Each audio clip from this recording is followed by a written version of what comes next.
guys, this is Andrew with High Level Reviews, and today I'd like to take a look at Vandal Hearts. It is a turn-based tactical RPG developed and published by Konami and was released in North America in March of 1997.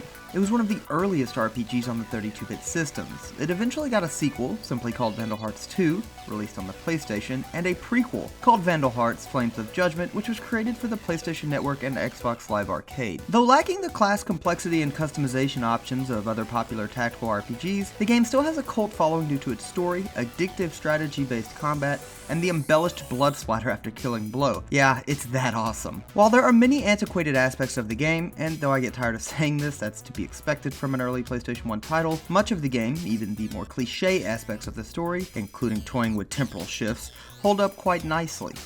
The game starts by focusing on Ash Lambert and his two companions Clint and Diego. He is a platoon leader of the Ishtarian security forces, and he carries around the stigma of being the son of an infamous traitor. Early on, he suspects a conspiracy of sorts and works to unveil it while unaware of how truly deep and far-reaching the actual scheme is, and more importantly, who specifically is its main manipulator. Vandal Hearts tells a surprisingly deep and refined story. While meaningful development of characters is sparse, there are quite a few, to be fair.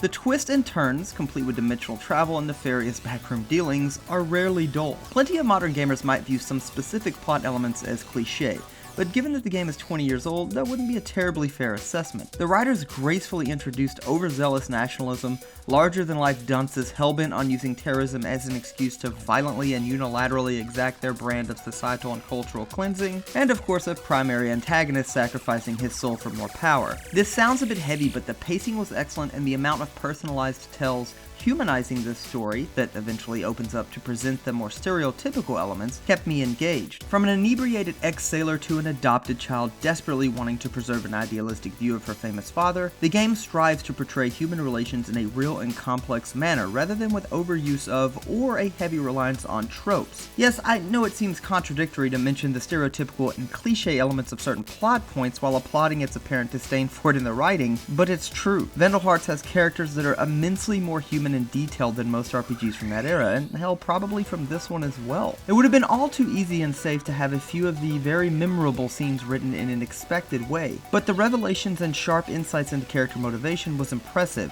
despite a few minor but very notable exceptions. Though, as previously mentioned, it does unfold in pretty predictable ways. It's still a story I thoroughly enjoyed, and while the combat was superb and involved, I did find myself pushing through certain battles to see the resolution of a subplot or how the story was going to progress.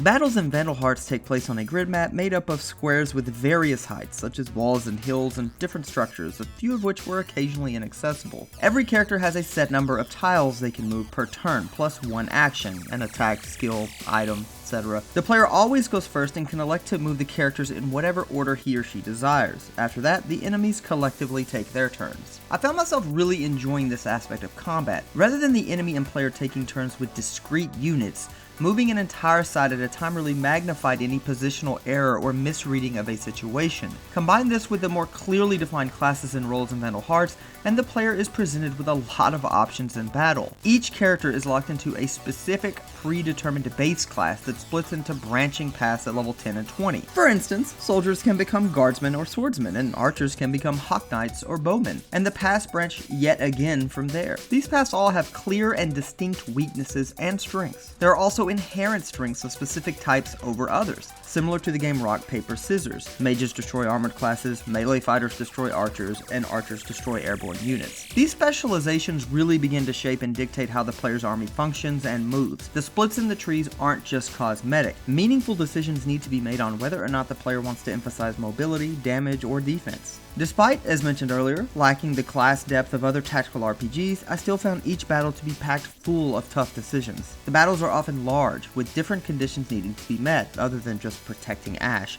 such as safeguarding civilians, reaching a spot on the map, usually a gate, or saving allies. Proper positioning and utilization of surroundings is also paramount.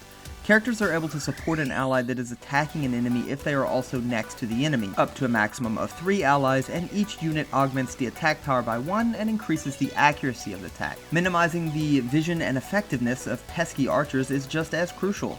They often flirt just on the edge of your character's range, and luring them out of safe areas can be tricky. Plus, the higher they are, the more range they have and the more damage they do, which is also true for your own units. That and this shrewd AI quickly surrounds and vanquishes any stragglers or unhealthy targets. Moving together as a well-oiled machine is really the only way to approach most battles until the player has dispatched a few important enemy units. The game isn't ridiculously challenging by any stretch, but if you stray too far from some basic rules, battles can flip on you in a hurry. The game's mechanics heavily disincentivize lone wolf style tactics in most scenarios, and each round involves large-scale movement of your army. Healers must be protected and cherished. Despite each character being able to carry 2 usable items, and restoratives are easy to acquire, as the offensive and defensive boons they provide are significant and can be the difference in many exchanges. Again, while Vandal Hearts plays out differently than most of the more recognized strategy RPGs, and admittedly lacks the intricacies of the class systems in other games, it is a blast that rewards cerebral players while still allowing for strategic diversity.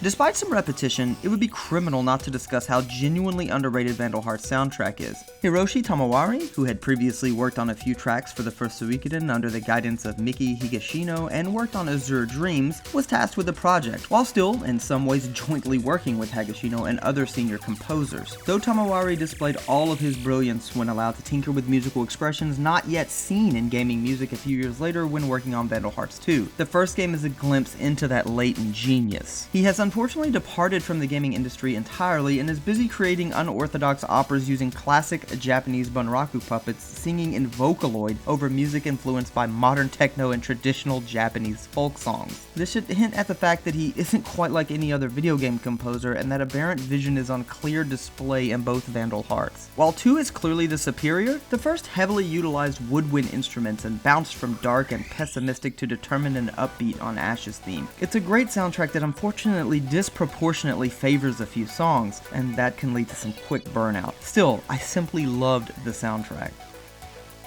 Vandal Hearts is another title with plenty of minor problems. A dated UI, straightforward progression with little in terms of replayability, a set amount of gold the player can earn, and no replaying of battles to level up, and a drab and pretty washed out color palette. But it's such a balanced strategy RPG that it every chance found ways to make me consider aspects of war and political turmoil while still introducing multi-dimensional characters. Even the initially over-the-top evil characters were giving moments of vulnerability. The game also sports a solid translation, and during that era of gaming, putting together a translation without some major grammatical flaws or inherent redundancies was a rare feat. I missed this one as a kid. It was quickly buried and forgotten by the juggernauts, but it's a title I highly recommend. If you enjoyed the review, don't forget to subscribe, like, and comment.